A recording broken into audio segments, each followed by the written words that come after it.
नवंबर 2024 के एक डाटा के मुताबिक इंडिया के पास 876 टन गोल्ड रिजर्व्स हैं, जिनकी पैसों में कुल कीमत 5,76,000 करोड़ रुपए से भी ज्यादा है। इससे इंडिया दुनिया की 8वीं सबसे ज्यादा गोल्ड रिजर्व्स रखने वाली कंट्री बनती है। फिर इंडिया की जीडीपी 2023 से 2024 में 322 लाख करोड़ रुपए रही है, जो इंडिया को 5th लार्जेस्ट इकोनॉमी बनाता है। और अंदाजा लगाया जा रहा है कि इंडिया जापान को पीछे छोड़कर 2025 में 4th लार्जेस्ट जीडीपी का रैंक हासिल कर सकती है। देन इंडिया के कुछ अमीर लोग जैसे कि मुकेश अंबानी और गौतम अडानी हैं, जो इतना पैसा होल्ड करते हैं कि इनकी प्राइवेट नेटवर्थ कई सारे देशों की ईयरली जीडीपी से भी ज्यादा है। अकेले मुकेश अंबानी की नेटवर्थ 19 छोटे देशों की जीडीपी से ज्यादा है। ये तो है दोस्तों इंडिया की एक साइड, जहां सब कुछ चंगा दिखाई पड़ता है, देश बेहद तरक्की करता हुआ महसूस होता है।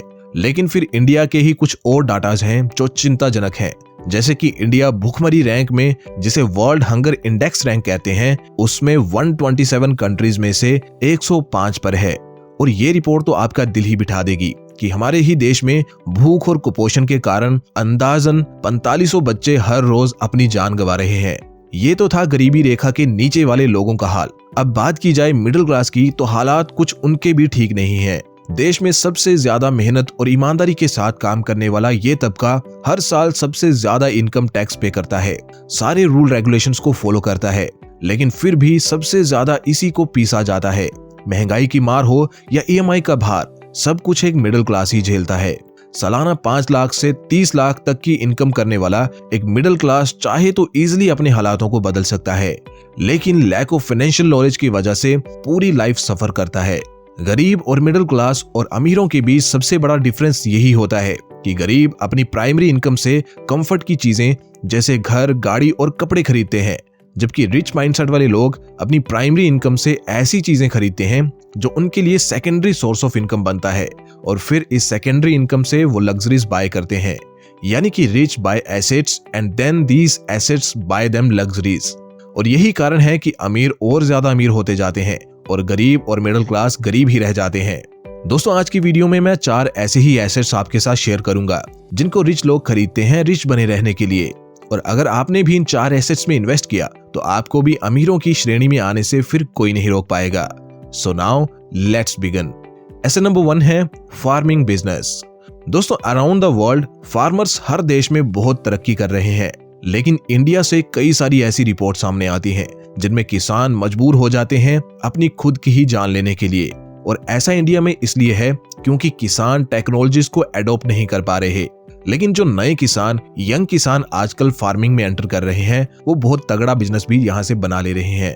आपको ढेरों सक्सेस स्टोरीज यूट्यूब पे या न्यूज चैनल्स में सुनने को मिल जाएंगी जिनमें किसान फार्मिंग से करोड़पति बन रहे हैं।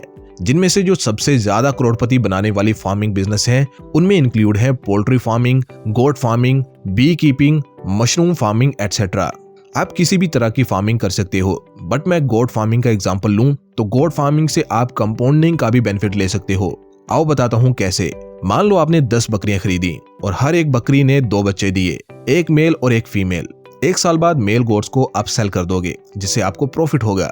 और फीमेल गोट्स जो 1 साल पहले बच्चे थे, आज खुद बच्चे देने वाली बन गई होंगी। सो पहले वाली 10 बकरियां भी बच्चे देंगी और जो बाद में पैदा हुई वो 10 भी बच्चे देंगी। सो इस बार सीधा बच्चों की संख्या डबल हो जाएगी और ये प्रोसेस साल दर साल रिपीट होती रहेगी। इस तरह गोट फार्मिंग में हर साल कंपाउंडिंग वर्क करती जाएगी और आपके पास एनिमल्स की संख्या बढ़ती ही जाएगी। देखिए, बिजनेस तो इतना सिंपल नहीं होगा जितना वीडियो में दिखाई पड़ रहा है, लेकिन अगर आप सही मैनेजमेंट सीखोगे और लगन के साथ काम करोगे तो धीरे धीरे सब इजी भी होता चला जाएगा। अब आप फार्मिंग बिजनेस को एसेट कैसे बनाओगे? पहले मैं आपको एसेट का मीनिंग बता दूं। एसेट हर वो चीज होती है जिसमें एक बार पैसा निवेश करने के बाद आपको बैठे बिठाए इनकम होती रहती है। इसलिए शुरू में तो फार्मिंग बिजनेस आपका एसेट नहीं होगा, लेकिन वंस आप ऐसी स्टेज पे पहुंच जाओगे जहां आप लेबर को रख के उसे ट्रेन करके उससे सारा काम करवाओ, तो ये आपका एसेट बन जाएगा, जो कि आप धीरे धीरे कर ही लोगे। सभी फार्मिंग बिजनेसमैन शुरू में खुद ही मेहनत करते हैं, लेकिन बाद में वो जब लेबर को रख लेते हैं तो खुद फ्री हो जाते हैं। बस जरूरी काम ही उनको देखने पड़ते हैं। तो ये था asset number 1, farming business. Now second asset है timber and carbon credit investment. Timber investment का मतलब पेड़ों की खेती या लकड़ी से जुड़े बिजनेस में पैसा लगाना है। इसे 2 तरह से आप कर सकते हैं। नंबर 1, टिम्बर लैंड खरीदना।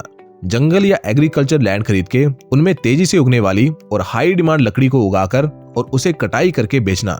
रिपोर्ट्स कहती हैं कि अगर आप 120 टीक या सैंडलवुड के पेड़ों को उगाते हो, यानी सागवान या चंदन के पेड़ों को उगाते हो पर एकड़ पर, तो आप 12 साल में ही 1 करोड़पति बनने का स्टेटस अचीव कर सकते हो।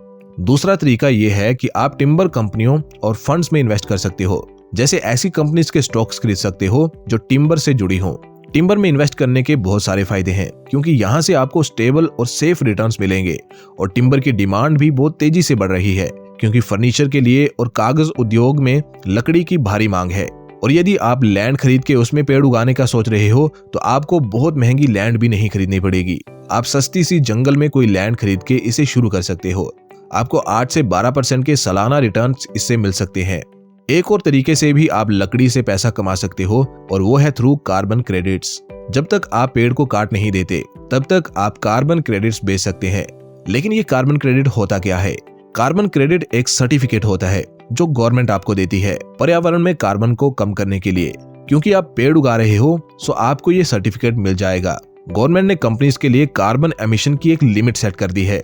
अगर कोई कंपनी उससे ज्यादा का कार्बन प्रोड्यूस करती है यानी पोल्यूशन फैलाती है तो उसे कार्बन क्रेडिट्स खरीदने होंगे। तो ऐसे में जो भी बड़ी कंपनीज को कार्बन क्रेडिट्स चाहिए होंगे वो आपसे कांटेक्ट कर सकती हैं और कार्बन क्रेडिट्स खरीद सकती हैं।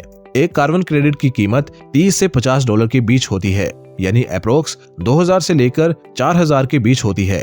सो ये फ्री का पैसा भी आप कमा लोगे टिम्बर बिजनेस की वजह से। जहां पोल्यूशन से लोगों को नुकसान है, आपको फायदा होगा। और ये कार्बन क्रेडिट को फ्यूचर का बिजनेस कहा जा रहा है, क्योंकि जैसे जैसे कंपनीज पर पोल्यूशन कम करने का प्रेशर आएगा वैसे ही कार्बन क्रेडिट्स की कीमत बढ़ती चली जाएगी। नेक्स्ट एसेट है डाटा सेंटर रियल एस्टेट। 2025 का सबसे तगड़ा इन्वेस्टमेंट।